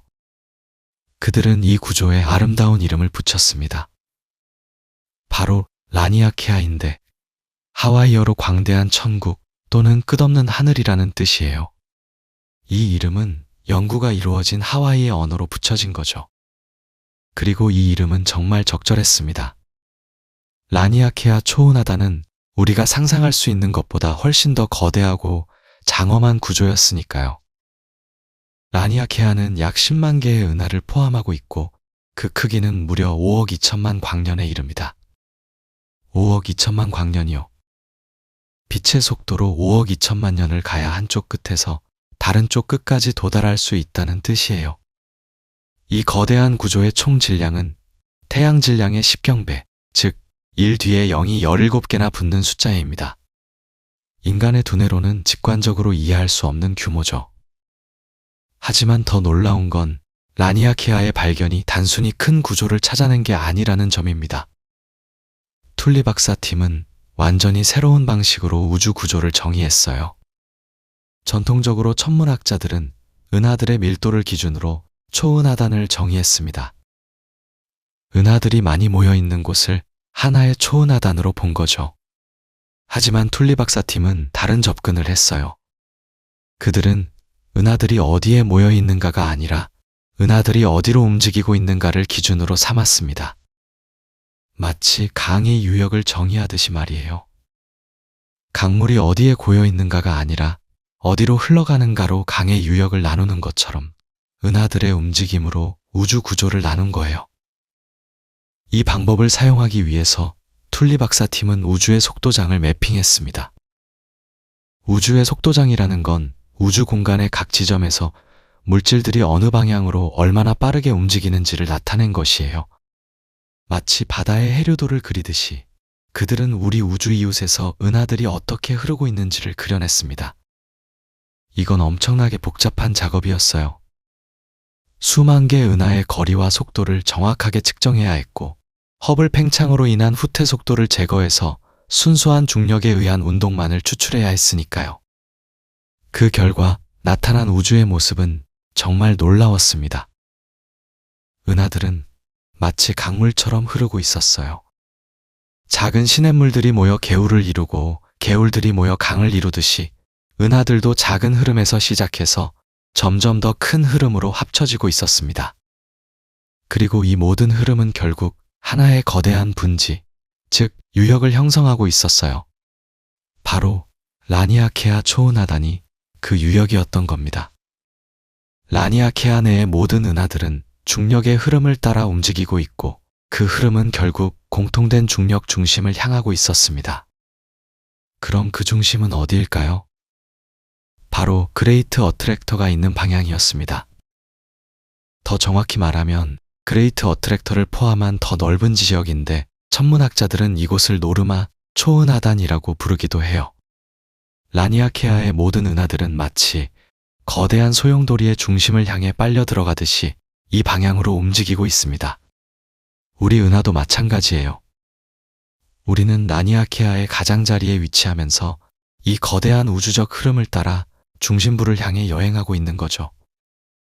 라니아케아 지도를 보면 정말 아름답습니다. 은하들의 흐름이 색깔로 표시되어 있는데 마치 살아 움직이는 유기체의 혈관 같아요. 파란색과 빨간색으로 표시된 속도 벡터들이 우주 공간을 가로지르며 흐르는 모습은 경외감을 불러일으킵니다. 그리고 이 지도는 우리에게 중요한 깨달음을 주었어요. 우리가 지금까지 그레이트 어트랙터라고 부르던 것은 사실 훨씬 더 거대한 구조의 일부였던 거예요. 그레이트 어트랙터는 라니아케아라는 거대한 강유역에서 물이 모이는 하나의 지점에 불과했던 겁니다. 이 발견은 우리의 우주적 주소를 완전히 새롭게 써야 한다는 걸 의미했습니다. 이제 우리는 이렇게 말할 수 있어요. 우리는 태양계에 살고 있고 태양계는 우리 은하에 속해 있으며 우리 은하는 국부은하군의 일부이고 국부은하군은 처녀자리 초은하단에 속해 있으며 처녀자리 초은하단은 라니아케아 초은하단의 일부입니다. 이건 마치 우리가 서울시 강남구 어느 동에 산다고 말하는 것과 비슷하지만 그 규모가 5억 광년에 달하는 거죠. 하지만 여기서 끝이 아니었습니다. 라니아케아 지도를 만들면서 천문학자들은 더 놀라운 사실을 발견했어요. 라니아케아는 고립된 섬이 아니었습니다. 마치 대륙들이 바다로 구분되듯이 라니아케아는 다른 거대한 초은하단들과 구분되는 경계를 가지고 있었지만 동시에 그것들과 연결되어 있기도 했어요. 라니아케아의 경계는 은하들의 속도가 0이 되는 지점, 즉 한쪽 유역에서 다른 쪽 유역으로 넘어가는 분수령 같은 곳이었습니다. 그리고 라니아케아 너머에는 다른 거대한 초은하단들이 있었어요. 페르세우스 피시스 초은하단, 콜루스 초은하단, 그리고 이미 우리가 알고 있던 샤플리 초은하단까지. 이 거대한 구조들은 각각 수억 광년의 크기를 가지고 있고 그들 사이에는 거대한 공간, 즉 보이드라고 부르는 텅 빈 영역들이 있었습니다. 우주는 마치 거대한 스펀지나 거품 구조 같았어요. 은하들이 모여있는 필라멘트와 초은하단들이 거품의 표면을 이루고 그 안쪽은 거의 아무것도 없는 공간이었던 거죠. 더 흥미로운 건 라니아케아 자체도 움직이고 있다는 사실이었습니다. 라니아케아 전체가 샤플리 초은하단 쪽으로 움직이고 있었어요. 속도는 초속 약 630km, 시속으로 환산하면 200만 km가 넘는 엄청난 속도였습니다. 이건 우리 은하만 움직이는 게 아니라 라니아케아에 속한 10만 개의 은하 전체가 함께 움직이고 있다는 뜻이에요. 마치 거대한 함대가 함께 항해하듯이 우리는 라니아케아라는 거대한 구조물의 일부로서 우주를 가로지르고 있는 거죠. 이 발견으로 그레이트 어트랙터의 의미도 새롭게 해석되었습니다. 그레이트 어트랙터는 우주에서 유일하게 특별한 존재가 아니었어요. 그것은 라니아케아라는 더 큰 구조 안에서 물질이 모이는 하나의 노드, 즉 연결점이었던 겁니다. 마치 강에서 물이 깊게 고이는 웅덩이 같은 거죠. 중요하긴 하지만 전체 강의 흐름을 이해하려면 그 웅덩이만 봐서는 안 되고 전체 유역을 봐야 하는 것처럼 우리 은하의 운동을 이해하려면 그레이트 어트랙터만이 아니라 라니아케아 전체의 중력 구조를 이해해야 했던 거예요. 라니아케아의 발견은 우주론에 혁명적인 영향을 미쳤습니다. 이제 천문학자들은 우주의 대규모 구조를 훨씬 더 정확하게 이해하게 되었어요. 우주는 무작위로 흩어진 은하들의 집합이 아니라 중력에 의해 정교하게 조직된 계층적 구조였습니다. 그리고 이 구조는 우주가 탄생한 직후부터 현재까지 약 138억 년에 걸쳐 천천히 진화해온 결과물이었죠. 초기 우주의 아주 작은 밀도 요동들이 중력에 의해 증폭되면서 지금 우리가 보는 이 장엄한 우주의 거미줄 구조를 만들어낸 거예요. 라니아케아 지도는 또한 암흑물질의 분포를 이해하는 데도 도움을 주었습니다. 은하들의 움직임은 보이는 물질만으로는 설명할 수 없었어요. 그 뒤에는 보이지 않는 암흑물질이 훨씬 더 많이 존재하고 있고 바로 이 암흑물질의 중력이 은하들의 흐름을 만들어내고 있었던 거죠. 라니아케아의 속도장 지도는 사실상 암흑물질의 분포 지도이기도 했습니다. 우리는 암흑물질을 직접 볼 수는 없지만 그것이 만들어내는 중력의 효과를 통해 그것이 어디에 얼마나 있는지를 추적할 수 있었던 거예요. 하지만 라니아케아의 발견은 동시에 새로운 질문들을 불러일으켰습니다. 만약 라니아케아가 샤플리 초은하단을 향해 움직이고 있다면 샤플리 초은하단은 또 어디로 움직이고 있을까요? 그리고 샤플리 초은하단보다 더 큰 구조가 있을까요? 우주의 구조는 어디까지 계속될까요? 이런 질문들은 천문학자들을 더욱 먼 우주로, 더욱 거대한 규모로 이끌었습니다. 그들은 라니아케아를 넘어선 우주 공간을 탐사하기 시작했고 그곳에서 또 다른 놀라운 발견을 하게 됩니다. 라니아케아를 넘어선 우주 공간에서 천문학자들은 점점 더 큰 규모의 움직임을 추적하기 시작했고 그 과정에서 한 가지 이상한 사실을 발견했습니다. 은하들의 움직임을 설명하기 위해 필요한 중력의 양이 우리가 실제로 볼 수 있는 물질의 양보다 정말 훨씬 더 많았던 거예요. 망원경으로 관측할 수 있는 모든 별과 가스와 먼지를 다 합쳐도 은하들이 보여주는 그 엄청난 속도를 만들어낼 만큼의 중력을 설명할 수 없었습니다. 뭔가 우리 눈에 보이지 않는 것이, 그것도 엄청나게 많은 양이 그곳에 존재하고 있었던 거죠. 그레이트 어트랙터의 정체를 밝히려는 노력은 결국 이 질문으로 귀결되었습니다. 도대체 무엇이 수만 개의 은하를 그토록 강력하게 끌어당기고 있는 걸까요? 노마 은하단을 비롯해 그 지역에 있는 은하들의 질량을 다 계산해봐도 관측되는 중력 효과를 설명하기에는 턱없이 부족했어요. 마치 보이지 않는 거대한 손이 우주 공간을 휘어잡고 은하들을 자기 쪽으로 끌어당기고 있는 것 같았습니다. 그리고 천문학자들은 이 보이지 않는 손의 정체가 바로 암흑물질이라는 결론에 도달했어요. 암흑물질은 20세기 천문학이 발견한 가장 놀라운, 동시에 가장 당혹스러운 존재입니다. 1930년대 스위스의 천문학자 프리츠 츠비키가 코마 은하단을 연구하다가 처음 그 존재를 제안했을 때 많은 과학자들은 그의 아이디어를 믿지 않았어요. 츠비키는 은하단 안에 있는 은하들의 움직임을 관측했는데 그 은하들이 너무 빠르게 움직이고 있었던 겁니다. 눈에 보이는 물질의 중력만으로는 그 은하들을 은하단 안에 묶어둘 수 없었어요.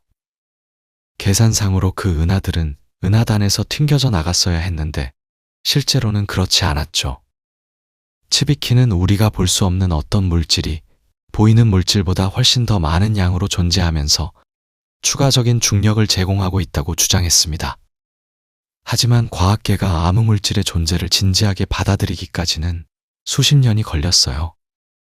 1970년대에 베라 루빈이라는 천문학자가 나선 은하들의 회전 속도를 측정하면서 암흑물질의 증거는 더욱 확실해졌습니다.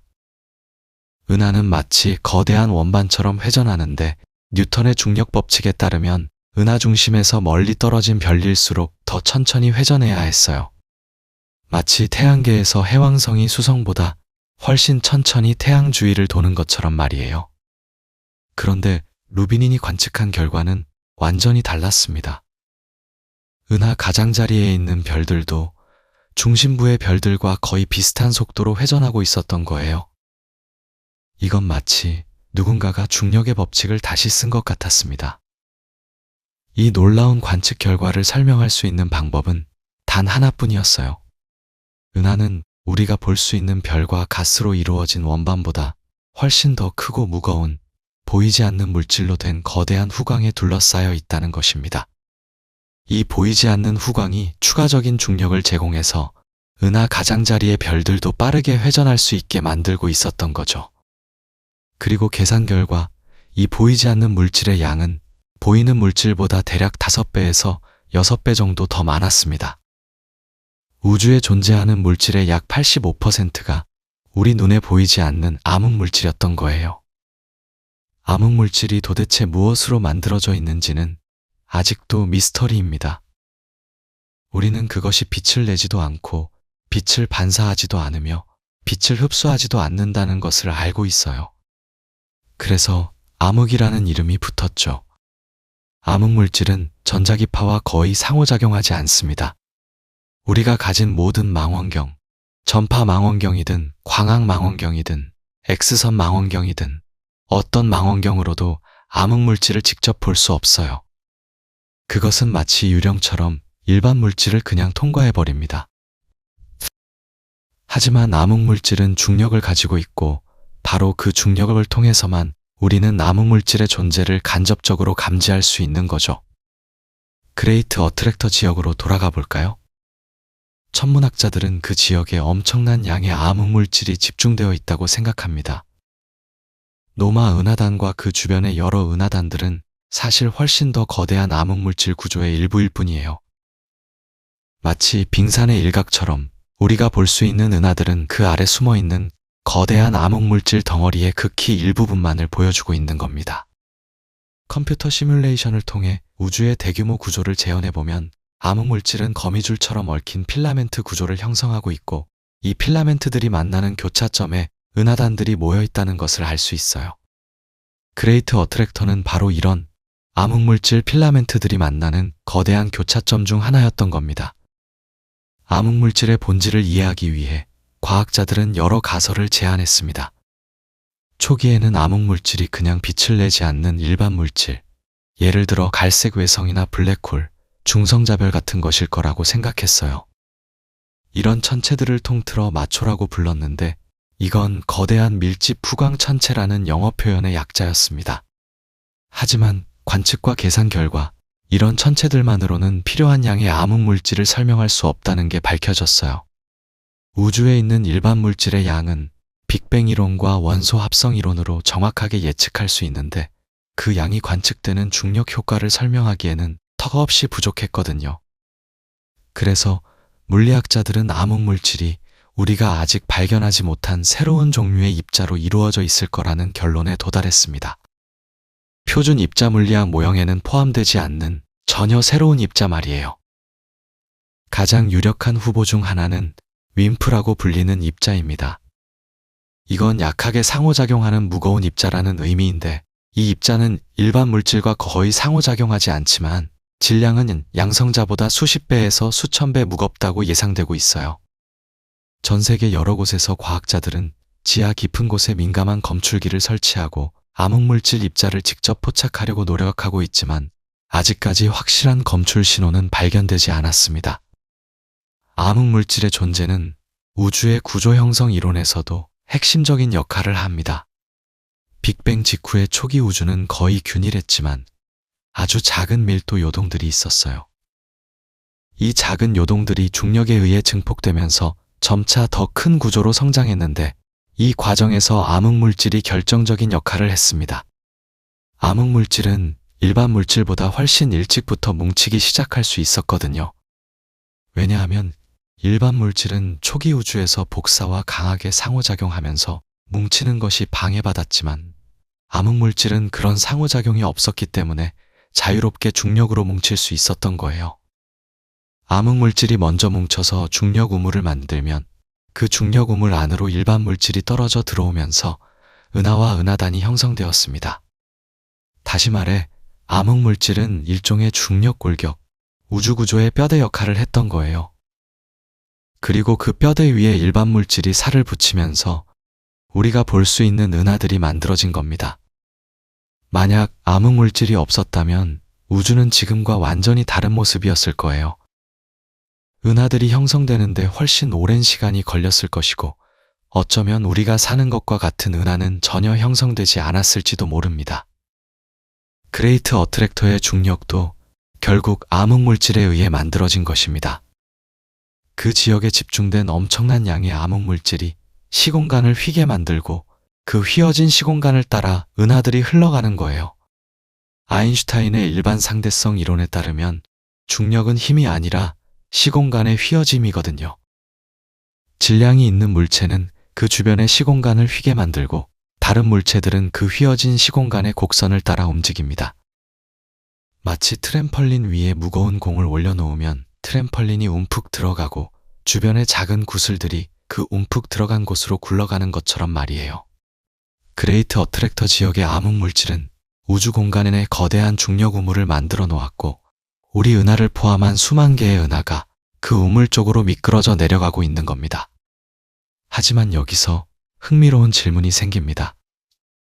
암흑물질 자체는 어떻게 분포하게 된 걸까요? 왜 어떤 곳에는 암흑물질이 많이 모여 있고 어떤 곳에는 거의 없는 걸까요? 이 질문에 답하기 위해 천문학자들은 우주 탄생의 순간으로 거슬러 올라갑니다.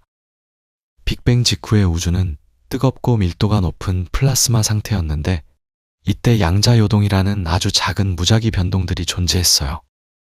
우주가 급격히 팽창하면서 이 작은 양자요동들이 확대되어 거시적인 밀도요동으로 변했고, 이것이 결국 오늘날 우리가 보는 우주의 대규모 구조의 씨앗이 되었던 겁니다. 우주 배경 복사를 관측하면 이 초기의 밀도 요동을 직접 볼 수 있어요. 우주 배경 복사는 빅뱅 이후 약 38만 년이 지났을 때의 우주 모습을 보여주는 일종의 아기 사진인데, 이 사진을 자세히 들여다보면 아주 미세한 온도 차이가 있습니다. 찬도, 동단 우섭 사사요, 동다요, 동다용, 동다요, 검다요. 어떤 부분은 다른 부분보다 100만 분의 몇 도 정도 더 뜨겁거나 차가워요. 이 작은 온도 차이가 바로 밀도 요동을 반영하는 것인데, 더 밀도가 높았던 지역이 결국 은하와 은하단으로 성장했고, 밀도가 낮았던 지역은 우주의 공허 지역이 되었습니다. 그리고 그레이트 어트랙터 같은 거대한 구조들은 특별히 큰 밀도 요동이 있었던 지역에서 형성된 거죠. 컴퓨터 시뮬레이션은 이 과정을 놀랍도록 정확하게 재현해냅니다. 과학자들은 빅뱅 직후의 조건을 입력하고 중력과 우주 팽창의 법칙을 적용해서 138억 년의 우주 진화를 빨리 감기로 돌려볼 수 있어요. 이 시뮬레이션들은 암흑물질이 처음에는 거의 균일하게 분포하다가 시간이 지나면서 점차 실 같은 필라멘트 구조로 뭉쳐가는 모습을 보여줍니다. 이 필라멘트들이 만나는 교차점에서는 암흑물질의 밀도가 특히 높아지고 바로 그곳에 은하단들이 형성돼요. 그리고 놀랍게도 이 시뮬레이션이 만들어낸 우주의 구조는 우리가 실제로 관측하는 우주의 모습과 거의 완벽하게 일치합니다.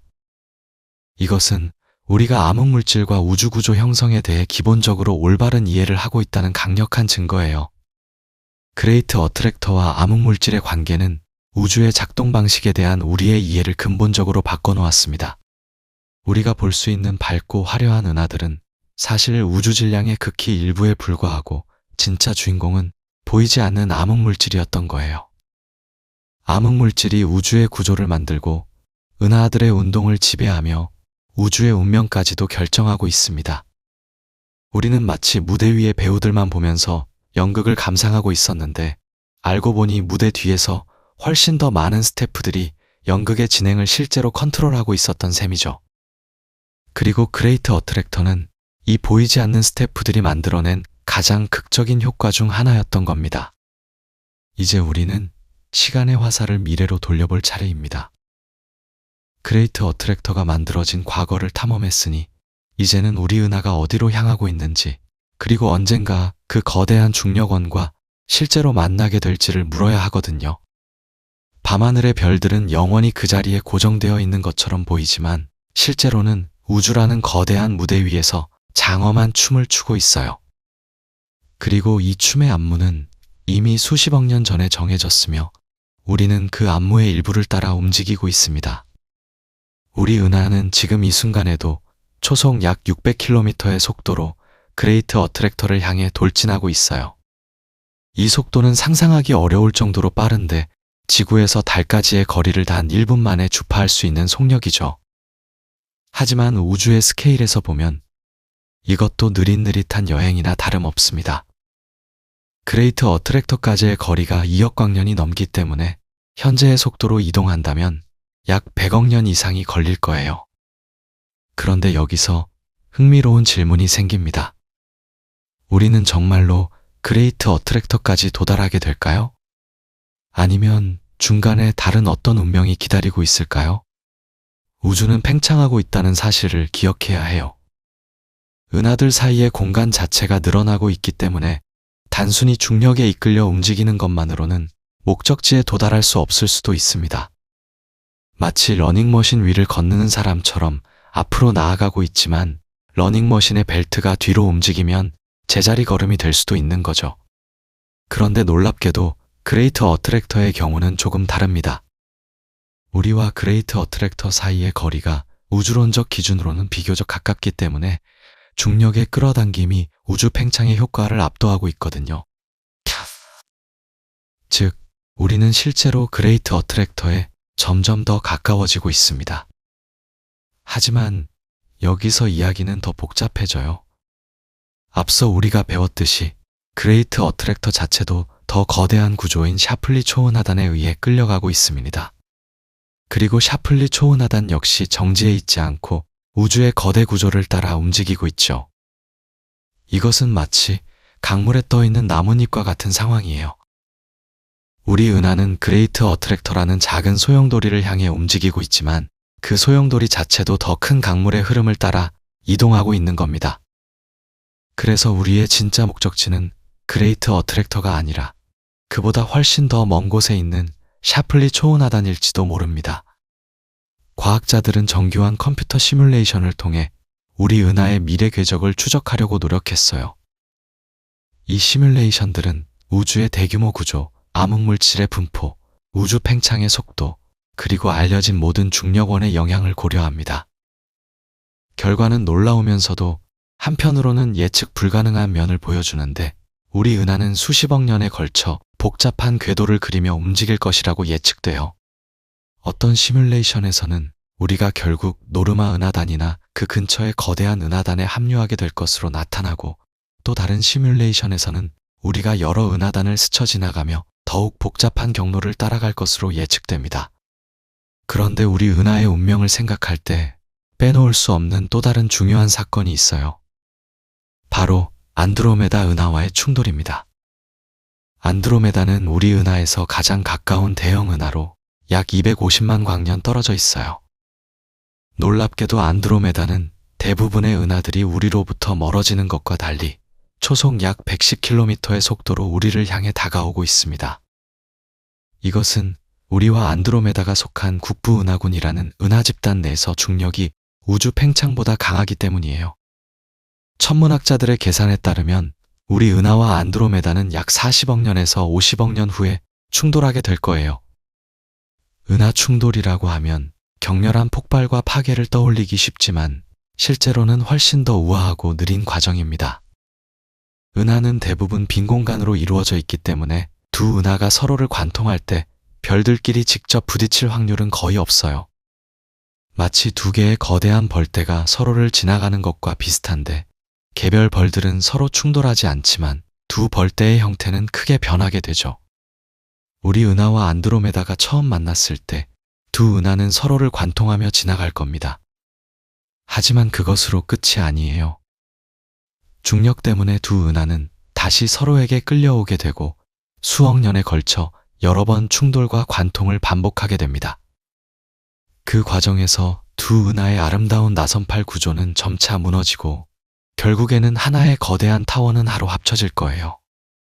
이 충돌 과정은 별 형성의 폭발적인 증가를 일으킬 겁니다. 두 은하의 가스구름들이 서로 충돌하면서 압축되고 그 결과 수많은 새로운 별들이 탄생하게 되거든요. 밤하늘은 지금보다 훨씬 더 밝고 화려해질 거예요. 하지만 이 장관을 목격할 인류가 있을지는 아무도 모릅니다. 40억 년 후면 우리 태양은 이미 노년기에 접어들어 적색 거성으로 팽창하기 시작할 시기이고 지구의 생명체들은 그 이전에 이미 멸종했을 가능성이 높으니까요. 하지만 만약 인류의 후손들이나 우리가 남긴 기술 문명이 어떤 형태로든 살아남아 있다면 그들은 역사상 가장 장엄한 우주쇼를 목격하게 될 겁니다. 성엄한 우주생 목격하게 될 겁니다. 안드로메다와의 충돌이 우리 은하의 미래에 미칠 영향은 그레이트 어트랙터의 영향보다 훨씬 더 직접적이고 극적이에요. 하지만 두 사건은 완전히 별개가 아닙니다. 우리 은하와 안드로메다가 합쳐져서 만들어질 새로운 거대 은하는 더 큰 질량을 갖게 될 거고 그 결과 그레이트 어트랙터나 샤플리 초은하단의 중력에 대한 반응도 달라질 수 있어요. 어쩌면 합쳐진 은하는 현재 우리 은하가 따르고 있는 궤도와는 다른 경로를 택하게 될지도 모릅니다. 미래의 우주에서 우리의 후예 은하가 어떤 모습으로 어디를 향해 나아가고 있을지는 여러 요인들의 복잡한 상호작용에 달려 있어요. 그런데 이 모든 예측에는 하나의 거대한 불확실성이 숨어 있습니다. 바로 암흑에너지의 미래 행동이죠. 암흑에너지는 우주 팽창을 가속시키는 신비한 힘인데 현재 우주 전체 에너지의 약 68%를 차지하고 있어요. 우리는 암흑에너지가 존재한다는 것과 우주를 가속 팽창시키고 있다는 것은 알지만 그것의 정확한 본질이나 미래의 행동에 대해서는 거의 아는 게 없습니다. 만약 암흑에너지가 계속해서 일정한 세기를 유지한다면 우주는 영원히 가속 팽창을 계속할 거예요. 그 결과 우리 국부은하군 밖의 모든 은하단과 초은하단들은 점점 더 빠른 속도로 우리로부터 멀어지게 될 겁니다. 언젠가는 우주 팽창 속도가 빛의 속도를 넘어서는 지점에 도달하게 되고 그 너머에 있는 은하들의 빛은 영원히 우리에게 도달할 수 없게 되죠. 이것은 미래의 천문학자들에게는 끔찍한 시나리오입니다. 수백억 년 후의 우주에서는 관측 가능한 우주가 점점 더 작아질 거예요. 먼 은하단들이 하나씩 관측 지평선 너머로 사라지고 결국에는 우리 국부은하군에 속한 은하들만이 밤하늘에 남게 될 겁니다. 그레이트 어트랙터도 샤플리 초은하단도 거대한 우주 필라멘트도 모두 사라져버리고 미래의 천문학자들은 우주가 몇 개의 은하들로만 이루어진 텅 빈 공간이라고 생각하게 될지도 몰라요. 그들은 한때 우주의 수천억 개의 은하들이 장엄한 구조를 이루며 존재했다는 사실을 알 방법이 없을 겁니다. 우리 시대의 천문학 논문들이 보존되어 있지 않는 한 그들은 우주의 진정한 역사를 영원히 알 수 없게 되는 거죠. 하지만 암흑에너지가 시간에 따라 변할 수도 있어요. 만약 암흑 에너지가 점점 더 강해진다면 빅립이라고 불리는 무시무시한 시나리오가 펼쳐질 수 있습니다. 우주 팽창이 너무나 빠르게 가속되면서 결국에는 은하단들이 찢어지고 은하들이 찢어지고 별들이 찢어지고 행성들이 찢어지고 결국에는 원자 자체까지도 찢어지는 거예요. 우주의 모든 구조가 파괴되며 종말을 맞이하는 겁니다. 반대로 암흑 에너지가 약해지거나 심지어 반대로 작용하기 시작한다면 우주 팽창이 멈추고 수축으로 전환될 수도 있어요. 그렇게 되면 수백억 년 후에 우주는 다시 한 점으로 수축하는 빅크런치를 겪게 될 겁니다. 이 경우 그레이트 어트랙터는 더 이상 은하들을 끌어당기는 특별한 중력원이 아니라 우주 전체가 한 점으로 수렴하는 거대한 흐름의 일부가 될 뿐이에요. 현재의 관측 결과들은 암흑 에너지가 시간에 따라 거의 변하지 않는 우주 상수일 가능성이 높다고 말해줍니다. 만약 이것이 사실이라면 우리 은하와 안드로메다가 합쳐진 미래의 거대 은하는 국부 은하군의 다른 작은 은하들과 함께 우주에 고립된 섬이 될 거예요. 그레이트 어트랙터에 실제로 도달하기 전에 우주 팽창이 너무 빨라져서 더 이상 그곳에 갈 수 없게 되는 겁니다. 우리의 운명과 그레이트 어트랙터의 운명은 영원히 분리되고 두 구조는 각자 우주의 다른 구석에서 고독한 존재가 될 거예요. 이런 우주론적 미래를 생각하면 그레이트 어트랙터의 발견이 갖는 의미가 더욱 깊어집니다. 우리는 지금 특별한 시대에 살고 있어요. 우주가 충분히 나이를 먹어서 복잡한 구조들이 형성되었지만 아직은 우주 팽창이 모든 것을 갈라놓기 전의 시기죠. 우리는 은하들이 거대한 필라멘트와 장벽을 이루고 초은하단들이 우주의 교향곡을 연주하고 그레이트 어트랙터 같은 거대한 중력원들이 은하들의 춤을 이끄는 것을 볼 수 있는 마지막 세대일지도 몰라요. 수백억 년 후의 지성체들은 이런 장엄한 우주 구조를 직접 관측할 수 없을 겁니다. 그들에게 우리 시대의 천문학 논문들은 마치 고대 문명의 신화처럼 느껴질 거예요. 믿기 어려운 이야기들, 한때 존재했지만 이제는 영원히 사라진 경이로운 우주에 대한 전설 같은 거죠. 그레이트 어트랙터의 이야기는 우주에서 우리의 위치에 대한 깊은 성찰을 불러일으킵니다. 코페르니쿠스가 지구가 우주의 중심이 아니라는 것을 밝혔을 때 인류는 첫 번째 큰 겸손의 교훈을 배웠어요.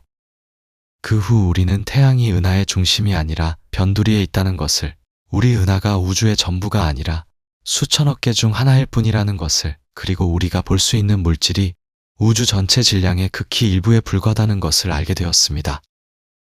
그레이트 어트랙터의 발견은 이 겸손의 여정에 또 하나의 장을 추가했어요. 우리 은하는 스스로의 의지로 우주를 항해하는 독립적인 존재가 아니라 훨씬 더 거대한 중력 구조의 지배배를 받으며 이미 정해진 궤도를 따라가는 작은 입자에 불과하다는 사실을 깨달았으니까요. 하지만 이 깨달음이 우리를 무력하거나 하찮게 만드는 것은 아닙니다. 오히려 그 반대예요. 우주가 이처럼 광대하고 복잡하며 경이로운 구조를 가졌다는 사실을 이해할 수 있는 능력 자체가 놀라운 일이거든요.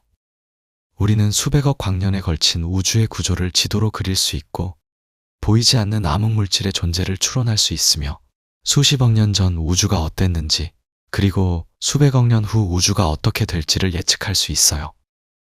우리는 물리법칙의 언어를 배웠고 그것을 사용해서 우주의 과거와 미래를 읽을 수 있게 되었습니다. 이것은 원자로 이루어진 작은 생명체가 도달할 수 있는 가장 위대한 성취 중 하나예요. 그레이트 어트랙터를 향한 우리의 여정은 단순히 물리적 움직임만을 의미하지 않습니다. 그것은 또한 지적인 여정이기도 해요.